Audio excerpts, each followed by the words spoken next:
Tu peux rentrer à la maison à ski par toi-même. Avec ton gros ventre, 3 heures devraient suffire pour rentrer. A déclaré celui qui était censé être mon partenaire pour la vie, mon mari, en jetant négligemment ses skis de côté et en riant bruyamment. Choquée par ces paroles, ma belle-mère a ajouté avec un sourire encore plus sarcastique que d'habitude, en me regardant du siège passager avant jusqu'à l'arrière où j'étais assise, « Permettez-moi de vous donner un conseil en tant que personne qui a traversé plus de choses dans la vie.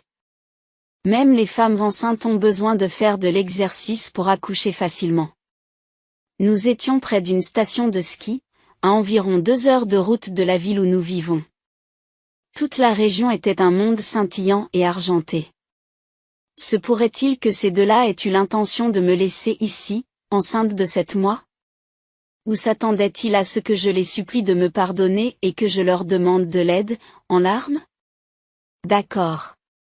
Mais je reviendrai à pied, je n'ai pas besoin des skis. Remettez-les dans la voiture, s'il vous plaît. J'ai dit, en sortant discrètement du véhicule. Mon bébé à naître et moi-même. Pour protéger nos 2 vies, j'ai choisi de marcher. Rien ne garantissait notre sécurité dans une voiture aussi dangereuse. La raison en est claire pour tout le monde. Inutile de dire que le malheur a vite rattrapé mon mari et ma belle-mère. 30 minutes après le départ, les appels incessants de mon mari ont commencé. C'était leur crise angoissée face à une faim cruelle. Mais la tragédie qui les a frappés n'était que le début. La vérité a été progressivement révélée. Sans échappatoire et acculé, ils allaient tous les deux tomber dans l'abîme. Je m'appelle Sarah. Je travaille comme infirmière en chirurgie dans un hôpital général les jours de semaine et j'aime jouer au tennis pendant mes jours de congé. Le métier d'infirmière en chirurgie consiste à remettre les scalpels aux médecins pendant les interventions chirurgicales, à préparer et à vérifier les instruments en fonction de l'avancement de l'opération. Rester debout pendant de longues heures sans se déconcentrer peut être éprouvant mentalement et physiquement. Pourtant, sauver des vies est l'aspect le plus gratifiant de mon travail. Je maintiens mon équilibre mental et physique en transpirant. Prendre le soleil dans mon club de tennis et me donner à fond pour bouger mon corps est mon ultime forme de rafraîchissement. C'est là que j'ai rencontré mon mari, John. J'ai souvent eu l'occasion de lui enseigner les rudiments du tennis depuis qu'il était débutant, et notre proximité s'est naturellement accrue en raison de nos âges similaires. Il travaille au service social, c'est une âme très douce, qui m'enveloppe toujours de son sourire bienveillant. Ce sourire a probablement adouci l'atmosphère du bureau, par ailleurs stoïque. Son calme m'a apporté la paix, et avant même que je m'en rende compte, sa chaleur est devenue mon lieu de réconfort. Notre relation a progressé sans heurts et nous nous sommes mariés 1 an après notre rencontre, accueillant bientôt un enfant. Je suis actuellement enceinte de 7 mois, je fais une pause dans mon travail et je mène une vie détendue. C'était censé être une période remplie de bonheur. Cependant, la réalité était la suivante, « Maman, qu'est-ce que je fais ?» Je me suis encore fait gronder par mon patron au travail. Combien de fois cela fait-il maintenant? Que dois-je faire, car mon mari appelait d'abord sa mère en rentrant du travail? C'est devenu sa routine quotidienne. Après le mariage, il est apparu clairement que mon mari avait une dépendance excessive à l'égard de sa mère, ayant besoin de lui raconter les événements de la journée pour se sentir à l'aise. De plus, il ne pouvait pas se calmer sans entendre sa voix. Il n'arrivait pas à prendre des décisions seul, mettant de côté mes opinions et s'en remettant toujours au jugement de sa mère. Le temps que nous passions ensemble était toujours dominé par des discussions sur sa mère. De plus, les nuits où j'étais de garde, il restait chez ses parents. Entendre maman tous les jours me rendait folle. Oui, c'était un vrai fils à maman. Pourtant, mon mari avait un sens aigu du respect des autres, ne me parlait jamais durement et était particulièrement gentil avec les personnes plus âgées que lui. Ses manières douces étaient bien perçues par tous ceux qui l'entouraient. Je respectais profondément mon mari pour cela. J'étais attirée par sa gentillesse, et même si je ne pouvais pas nier sa dévotion envers sa mère, c'était quelque chose dont je devais m'inspirer. C'était sa forme de gentillesse, me disais-je, en fermant les yeux sur sa relation avec sa mère. Cependant, notre vie paisible a commencé à s'effondrer à cause d'un simple incident trivial. 1. Il manque toujours le bouton de votre chemise. Un jour, mon mari a remarqué qu'il manquait un bouton à sa chemise de travail et a paniqué, sur le point d'appeler sa mère, mais mes paroles tout va bien, ne t'inquiète pas ont empêché la situation de s'envenimer. Cependant, cette nuit-là, étant enceinte, j'ai senti mon ventre se durcir et j'ai décidé de me reposer, laissant le bouton détaché, et la nuit s'est écoulée. Le lendemain matin, réalisant que le bouton n'était toujours pas fixé, mon mari a semblé paniquer et a pris son téléphone. J'aurais dû demander à maman de s'en occuper. Que dois-je faire maintenant? Il faut que je lui dise vite, dit-il en tenant son téléphone et en faisant les 100 pas. Ce qui me met un peu mal à l'aise. J'ai tout de même essayé de l'apaiser en lui disant que j'étais désolée pour hier. Je me sentais trop malade pour le faire. Mais tu as d'autres chemises, n'est-ce pas? Il s'est arrêté dans son élan et m'a regardé avec malice. Qu'est-ce que tu racontes? J'ai décidé avec maman de porter cette chemise hier. Maintenant, je ne peux pas porter ce que maman a choisi pour moi. Il s'est avéré que ses tenues quotidiennes étaient même choisies par sa mère. J'ai ressenti un sentiment de peur et de dégoût face à son comportement. Vous plaisantez, n'est-ce pas? À quel point sa vie était-elle contrôlée par sa mère? Maman, que dois-je faire? Maman, aide-moi. Je ne sais pas quoi faire. Mon mari s'est empressé d'appeler sa mère en marmonnant à voix basse. Bien que je n'ai pas tout entendu, je suis sûre qu'il se plaignait du fait que je n'avais pas attaché le bouton. Aux yeux de mon mari, si ce n'est pas selon les instructions de sa mère, il ne peut pas percevoir en toute confiance, ce qui fait de moi une simple épouse en titre, et non une partenaire importante dans la vie. Pour lui, sa mère était sa première partenaire. C'est pathétique et dégoûtant. Face à un tel mari, j'ai ressenti une émotion que je n'avais jamais ressentie auparavant. Récemment, j'ai eu des sautes d'humeur, que j'attribuais au blues prénatal. Mais cette fois-ci, je n'ai pas pu contenir mes émotions, même si j'ai essayé de me calmer à plusieurs reprises. J'ai eu l'impression qu'une énorme explosion se produisait en moi.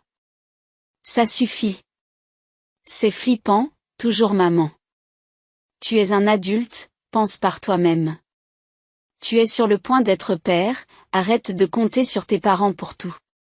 Mon emportement a laissé mon mari avec un regard abasourdi. Sarah, qu'est-ce que tu racontes? Qu'y a-t-il de mal à demander à maman? C'est ce que j'ai toujours fait. Pourquoi es-tu soudainement en colère à ce sujet? Son ton lent et inchangé. Alors qu'il s'approchait de moi de façon inquiétante, a eu raison de ma patience. Ne demande pas l'avis de maman pour une simple chemise, pense par toi-même. Je l'ai négligé jusqu'à présent, mais j'ai atteint ma limite. Sois un père plus responsable. Ne t'approche pas. C'est dégoûtant. C'était notre première grande dispute en tant que couple. Je savais que je n'aurais pas dû dire ces mots. Mais je n'ai pas pu étouffer mes sentiments plus longtemps. Par la suite, mon mari a quitté la maison en portant la chemise à laquelle il manquait un bouton, sans dire un mot. Est-ce que c'était vraiment bien? J'ai dû le blesser. Aurais-je dû me contenter de l'endurer? Ma journée a été remplie d'un mélange d'émotions. Depuis lors, mon mari a commencé à m'éviter de manière flagrante, et son retour à la maison s'est fait plus tardif chaque jour. Il s'est probablement arrêté chez ses parents pour dîner, passant du temps avec sa mère avant de rentrer. Mais ce n'était pas suffisant, il continuait à parler à sa mère au téléphone jusqu'à l'heure du coucher. Il était constamment connecté à sa mère. J'ai tenté de m'excuser, pensant que j'étais peut-être allé trop loin, mais il ne m'a même pas écouté et ne m'a pas regardé dans les yeux. Bien que vivant sous le même toit, je me sentais totalement invisible. Maman, Elle me regarde encore comme ça. Elle a l'air particulièrement irritable aujourd'hui. Bien sûr, mes plaintes ne cessaient pas et leur conversation semblait animée. En entendant la voix joyeuse de mon mari à travers la porte, je me sentais impuissante et de plus en plus aliénée. Combien de temps cette vie va-t-elle durer? Je voulais revenir à notre vie d'antan. Pour le bien de notre enfant à naître. Un jour, j'ai décidé d'attendre que mon mari rentre à la maison pour avoir une vraie conversation. Mais ce soir-là, ce n'est pas mon mari qui a ouvert la porte d'entrée, mais ma belle-mère. Avec un regard furieux. Ça suffit avec toi. Pourquoi continuez-vous à vous en prendre à John tous les jours? Quelle joie éprouvez-vous à tourmenter cette bonne âme? Il ne peut même pas vous tenir tête et rentre à la maison en pleurant tous les soirs. Femme démoniaque. Espèce de démon. Soudain, ma belle-mère a fait irruption dans la maison et s'est mise à me crier dessus, les yeux remplis de folie. Je me suis sentie tellement menacée que je ne pouvais plus bouger, paralysée par la peur. Quand ai-je déjà malmené mon mari? Utiliser sa grossesse comme excuse pour ne pas préparer le dîner, paraissait tous les jours. Pour qui vous prenez-vous? John travaille dur tous les jours pour vous, et vous vous asseyez et vous vous détendez, espèce de paresseuse. De quoi s'agit-il? Pourquoi est-ce que je suis dépeinte comme la méchante? Mon esprit s'est affolé et je n'ai pas trouvé les mots pour parler. Incapable de dire que vous avez mal compris, les larmes ont commencé à couler tandis que je restais là, tremblante. Me voir pleurer ne faisait qu'attiser la colère de ma belle-mère. Pourquoi pleures-tu? C'est John qui devrait pleurer. Ou bien penses-tu que pleurer résoudra tout? Espèce de lâche. Espèce de méchante femme. T'épouser était une erreur, continua-t-elle à me réprimander sans s'arrêter. Me sentant impuissante, je ne pouvais que baisser les yeux et me boucher les oreilles, parvenant à peine à murmurer que j'étais désolée alors que ma belle-mère semblait prête à se jeter sur moi. Je savais que tout ce qu'elle disait était faux et que je n'avais aucune raison de m'excuser. Mais m'excuser était le seul moyen que j'avais trouvé pour me sortir de cette situation le plus rapidement possible. Comme prévu, ma belle-mère, apparemment triomphante, a bombé le torse et prononcé ces derniers mots en croisant les bras. Bien, tu as compris. Espèce de femme stupide. Si tu embêtes encore John, tu sais que ça ne se terminera pas bien. Elle partit ensuite, me fixant du regard jusqu'au dernier moment. L'orage est passé, et seul le bruit de mon cœur a rempli la pièce silencieuse.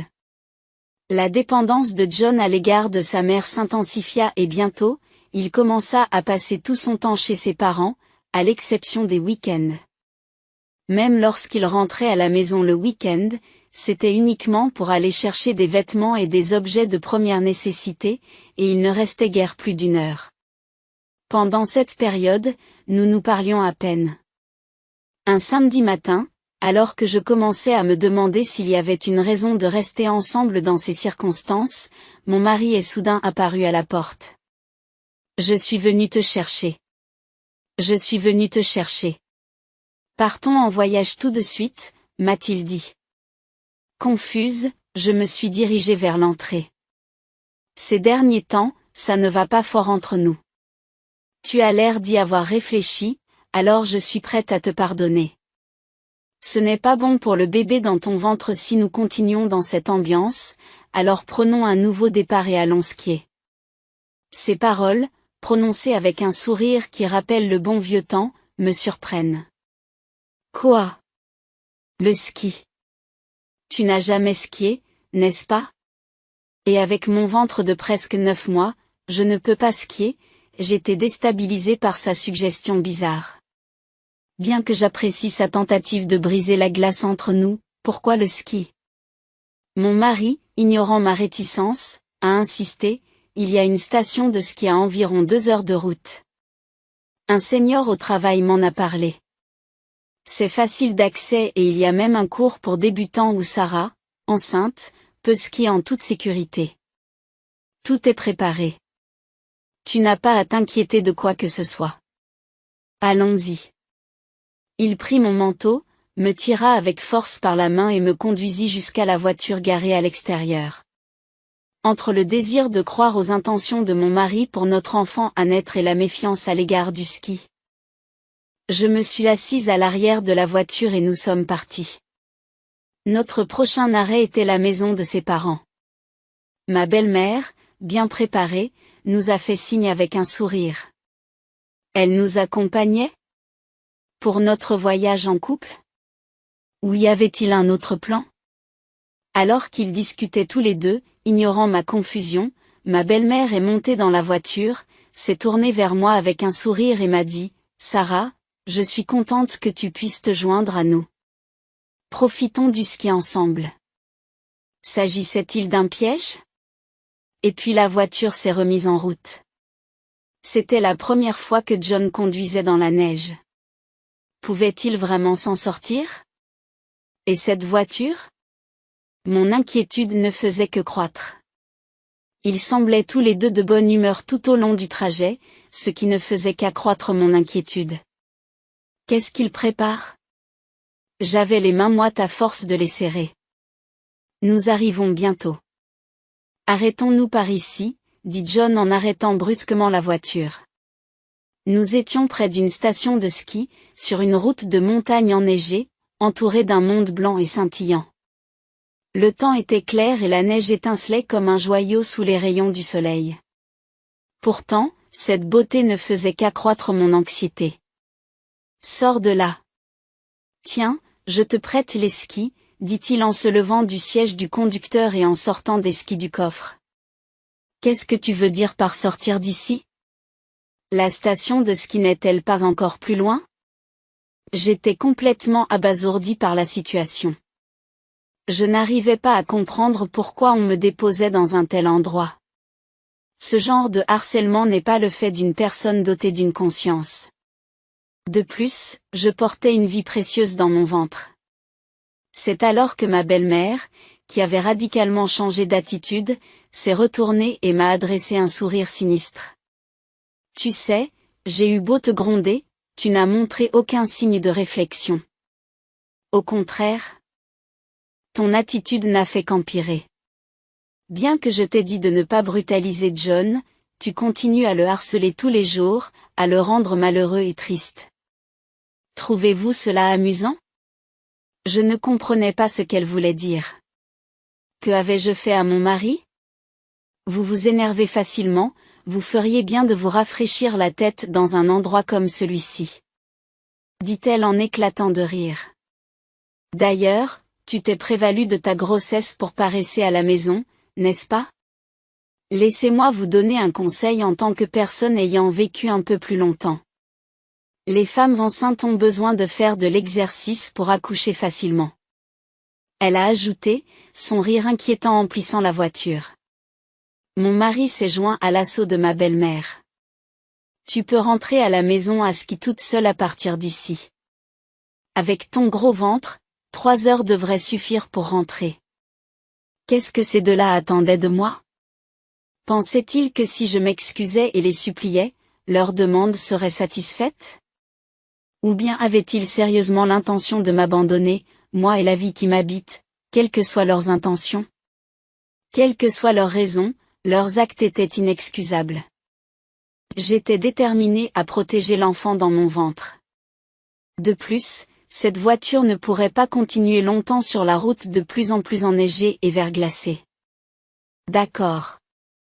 Mais il est dangereux pour moi de skier dans ces conditions, alors je vais rentrer à pied. Remettez les skis dans la voiture, s'il vous plaît. Sur ce, je suis sortie discrètement de la voiture et leur ai tourné le dos. J'avais l'intention de me rendre dans une zone habitée pendant que le soleil était encore chaud. En jetant un coup d'œil en arrière, j'ai vu mon mari remettre les skis sur le siège où j'étais assise. Ce serait probablement notre dernier moment ensemble. Je suis revenue silencieusement sur mes pas, marchant seule sur le bord de la route enneigée. Soudain, le temps clair a changé et la neige s'est mise à tomber.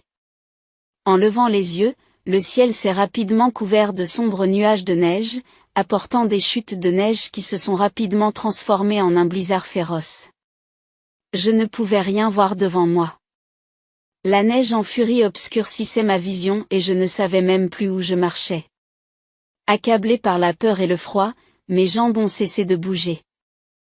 Je n'y arriverai peut-être pas. Au moment où je sentais ma conscience s'évanouir, une forte lumière s'est lentement approchée de moi par l'arrière. C'était une voiture. La voiture s'est arrêtée à côté de moi et le conducteur, un homme, s'est penché à l'extérieur, me regardant avec inquiétude. Heureusement, je portais une robe rouge, ce qui me faisait ressortir dans ce monde gris. L'homme, sentant que quelque chose n'allait pas avec une femme enceinte marchant seule sur une route enneigée, m'a interpellé. Une femme était assise à côté de lui. C'était un couple qui revenait du ski. Sans me demander pourquoi je marchais seule dans le blizzard, ils m'ont rapidement poussé sur le siège arrière de leur voiture, où la femme m'a offert une couverture et du thé chaud. Ils semblaient comprendre ma situation. Ils m'ont ramené chez moi sans me demander d'explication. C'est ainsi que j'ai été sauvée par un couple bienveillant. En arrivant chez moi, j'ai proposé à plusieurs reprises de les remercier, mais ils se sont contentés de me souhaiter un bébé en bonne santé et sont repartis sans rien demander en retour. La ville était incroyablement paisible par rapport au blizzard qui sévissait sur la route enneigée, et le soleil brillait chaleureusement. J'ai regardé leur voiture disparaître avant de rentrer chez moi. Pendant ce temps, mon mari et ma belle-mère, qui m'avaient laissé grimper la route enneigée, semblaient avoir rencontré de terribles ennuis. À mon insu, mon mari avait appelé à plusieurs reprises pendant que j'étais secourue par le gentil couple. Je m'étais endormie dans la voiture chaude et confortable, épuisée et inconsciente des appels entrants. En arrivant à la maison, j'ai vérifié mon téléphone et j'ai été choquée de voir une série ininterrompue d'appels manqués pendant plus de 30 minutes. Que s'est-il donc passé? Alors que je regardais mon téléphone, un autre appel de mon mari m'est parvenu. Bonjour? J'ai répondu au téléphone en hésitant, et mon mari a poussé un cri si fort qu'il m'a presque percé l'oreille. Il était apparemment paniqué. Sarah! Pourquoi n'as-tu pas répondu au téléphone? Qu'est-ce que tu fais? S'il te plaît, reviens vite. C'est grave. Maman. Quel genre de choses égoïstes dit-il? Après m'avoir abandonné, il veut que je revienne? J'étais consternée et les mots me manquaient devant l'audace de mon mari. Il continua à parler seul de l'autre côté. Il semblait qu'ils avaient eu un terrible accident. Après m'avoir laissé sur cette route de montagne, ils sont partis sur le versant opposé. Il faisait beau et la visibilité était bonne, ils ont donc probablement décidé de se rendre à la station de ski. Cependant, le temps en montagne a changé de manière impitoyable, et ils ont été soudainement frappés par un blizzard féroce. Mon mari, qui ne sait pas bien conduire, a été poussé par le vent fort et n'a pas réussi à prendre un virage, glissant sur la route glacée, ce qui a fait pivoter la voiture de 180 degrés. La voiture a glissé sur la route de montagne et s'est finalement retrouvée coincée dans une épaisse couche de neige sur le côté, emprisonnant l'une des roues avant. Ma belle-mère est sortie de la voiture pour vérifier la roue avant et s'est rendue à l'avant. Mon mari, quant à lui, n'a pensé qu'à dégager la roue avant enneigée et a continué à appuyer fortement sur l'accélérateur. La voiture a fait une embardée inattendue. Mon mari, voyant ma belle-mère devant lui, a essayé frénétiquement de freiner, mais il était trop tard. De plus, la route verglacée a accéléré la voiture et, en un instant, ma belle-mère s'est retrouvée coincée sous la voiture. La voiture a glissé sur plusieurs mètres avant de s'arrêter, et lorsque mon mari a réussi à l'atteindre, elle avait déjà perdu connaissance. Malgré son désarroi, mon mari a réussi à appeler une ambulance avec des mains tremblantes, mais le blizzard retardait son arrivée. L'ambulance n'est toujours pas arrivée. Où diable conduisent-ils? Vous êtes infirmière, n'est-ce pas? Revenez vite ici et occupez-vous de maman. Si ça continue, maman ne s'en sortira pas. Faites quelque chose. Mon mari m'a désespérément supplié. Oh, c'est vrai? Et moi qui pensais que tu t'inquiétais de me voir marcher seule dans le blizzard. Mais c'est encore à propos de maman, hein? Même si tu me dis de revenir, je suis déjà à la maison. Occupez-vous en vous-même. La demande ridicule de mon mari m'a fait grogner d'incrédulité, ce qui l'a mis encore plus en colère lorsqu'il a haussé le ton. Pourquoi ris-tu? Mon parent important est sur le point de mourir. Tu ne te soucies pas de la vie humaine? Espèce de sans-cœur. Je pourrais lui renvoyer ces mots à la figure. Si la vie humaine est si importante pour vous, vous n'auriez pas dû laisser une femme enceinte au milieu d'une montagne enneigée. Et il est absurde pour quelqu'un d'aussi mauvais conducteur que vous de s'engager sur une route aussi enneigée sans changer de pneus neige. Tu ne t'en es pas rendu compte? Mes paroles ont fait taire mon mari pendant un moment. Alors, des pneus neige? Maman n'en a jamais parlé. Comment aurais-je pu le savoir? Le plan était une idée de maman, je l'ai juste suivi. L'imprudence d'une tentative d'ascension d'une route enneigée sans aucune connaissance était stupéfiante. Probablement. Ma belle-mère était tellement concentrée sur le fait de me harceler qu'elle a oublié de penser à changer les pneus de la voiture. Ou peut-être ne comprenait-elle vraiment pas les dangers de la montagne enneigée. À ce stade, peu importe. Je n'avais pas de temps à perdre à parler à un mari aussi incompétent. J'ai participé à de nombreuses opérations chirurgicales en tant qu'infirmière, mais je ne suis pas médecin. Je ne peux pas traiter avec désinvolture une personne gravement blessée. Je ne peux pas être responsable d'une vie critique. Tout ce que je peux dire, c'est de rester calme et d'attendre l'ambulance. C'est tout. Sur ce, j'ai unilatéralement mis fin à l'appel. C'est quelques jours plus tard que j'ai appris l'état de santé de ma belle-mère. J'avais décidé de quitter mon mari et de déménager, me préparant déjà à une nouvelle vie. J'avais prévu de rester chez mes parents et d'y élever mon enfant après l'accouchement. La plupart de mes affaires avaient déjà été déménagées dans un petit camion, et j'étais revenue à la maison pour une dernière vérification lorsque j'ai vu mon mari, qui était rentré après plusieurs jours. Il était assis sur le canapé, l'air épuisé. Dès qu'il m'a remarqué, il a changé d'attitude. Il s'est précipité sur moi en criant sérieusement. « Pourquoi n'as-tu pas sauvé maman ce jour-là? À cause de toi, maman ne peut pas rentrer à la maison. Elle est restée à l'hôpital depuis, elle n'a pas complètement récupéré, elle est maintenant paralysée et incapable de marcher ou de parler correctement. Elle devra vivre dans un centre de rééducation. C'est votre faute. Tu as ruiné la vie de maman. Traître. Je ne te pardonnerai jamais. » Il avait beau crier, je n'étais plus la figure tremblante et pleine d'excuses de ce jour-là. J'ai une vie à protéger. Je l'ai regardé sans broncher. Qu'est-ce que c'est que cette histoire de maman, de fils à maman? Si la vie de maman est si précieuse, alors ne te contente pas de suivre aveuglément ses ordres. Réfléchis et agis par toi-même. Passer au pneu neige en montagne, c'est une connaissance de base. Qui accélère quand quelqu'un est devant? Ne sous-estimez pas les montagnes. Mes paroles ont rendu le visage de mon mari encore plus rouge. Je me tais. Ne me blâmez pas pour ça. J'ai été blessé moi aussi, tu sais. Regarde mon dos. Ton bâton de ski m'a poignardé juste en dessous du cou. J'ai failli mourir. En disant cela, mon mari a soulevé son pull pour me montrer son dos.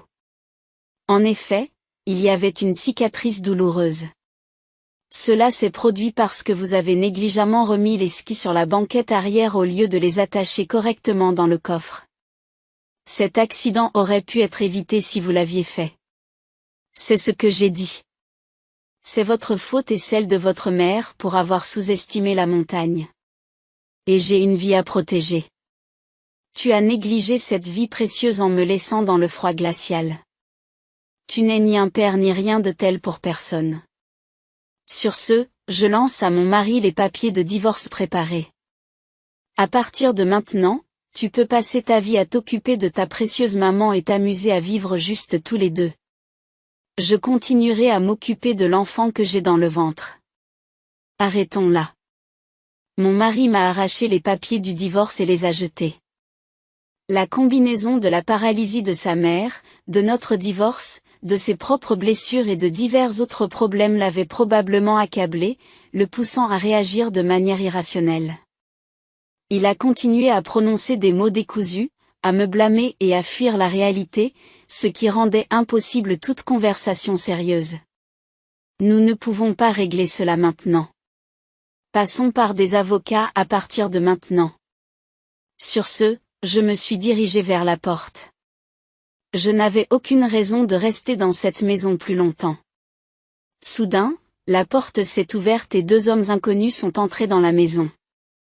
Vêtus de costume, mais avec une attitude menaçante, ils sont passés devant moi sans hésiter et ont fait face à mon mari, exigeant le remboursement des intérêts et du capital qui leur était dû aujourd'hui. Mon mari était paralysé par la peur, incapable de bouger. De quoi s'agit-il ? Apparemment, ma belle-mère avait été impliquée dans un groupe religieux douteux, faisant des dons substantiels qu'elle ne pouvait pas se permettre avec sa seule pension. Cela avait commencé avant même notre mariage. Elle est entrée dans la religion pour trouver un moyen de me faire fuir par jalousie. Elle a facilement subi un lavage de cerveau lors d'une réunion et est rapidement devenue une adepte dévouée, achetant des amulettes coûteuses, des pots et de l'eau inefficace, psalmodiant tous les jours et fréquentant l'établissement avec ferveur. Elle a été tellement impressionnée par les paroles du leader qu'elle a fait des dons importants. La décision de m'emmener sur la montagne enneigée n'était pas le fruit d'un plan méticuleux de sa part, mais elle avait été guidée par les enseignements du chef religieux. Je me suis rendu compte du mépris qu'elle avait pour moi. J'étais terrifiée. Elle avait accumulé des dettes pour financer ses activités religieuses. À l'insu de mon mari. Lorsqu'elle est devenue paralysée et que la rumeur a couru qu'elle vivait dans un établissement, les agents de recouvrement, incapables de l'approcher, ont pris mon mari pour cible. Je n'ai pas d'argent pour l'instant, dit mon mari, la sueur coulant de son front. Les hommes m'ont remarqué et m'ont demandé si j'étais sa femme. Mais je n'étais plus sa femme et je n'avais aucun lien de parenté avec sa mère. Non, je ne suis qu'une étrangère. J'ai répondu et j'ai quitté la maison avec mes affaires, sans me retourner. J'ai entendu mon mari crier derrière moi. Mais cela n'avait rien à voir avec moi. Je me suis donc dirigée vers la maison de mes parents. Les mois ont passé et le printemps est arrivé par l'intermédiaire de nos avocats. Nous avons officiellement divorcé et mon ex-mari a été condamné à verser une pension alimentaire. Bien qu'il se soit battu contre les dettes massives de sa mère et le fardeau financier supplémentaire de la pension alimentaire, ses actions envers moi étaient inexcusables. Indépendamment de sa souffrance, j'avais droit à la pension alimentaire. Une autre source de sa misère était sa mère paralysée. Elle dépendait de ses soins pour sa vie quotidienne. Elle ne lui témoignait aucune gratitude, l'accusant au contraire d'être responsable de son état et continuant ses activités religieuses dans l'établissement. Cependant, de nombreuses plaintes ont été déposées par d'autres utilisateurs, et ils ont été expulsés à plusieurs reprises de l'établissement et transférés dans un nouvel établissement, passant apparemment d'un établissement à l'autre. Mon ex-mari l'a supplié d'arrêter, ce qui a donné lieu à d'interminables disputes. Entre-temps, j'ai donné naissance à une petite fille en bonne santé. Avec le soutien de mes parents, je relève les défis de la maternité et coule des jours paisibles. En tenant ma vie précieuse et chaleureuse, je me souviens du couple qui m'a sauvée dans la montagne enneigée. Sans le couple qui m'a sauvée dans les montagnes enneigées ce jour-là, je n'aurais peut-être pas eu cette vie. Bien que je ne connaisse pas leur nom, j'espère leur dire un jour. J'espère pouvoir leur raconter un jour comment leur gentillesse a permis la naissance de mon enfant en bonne santé.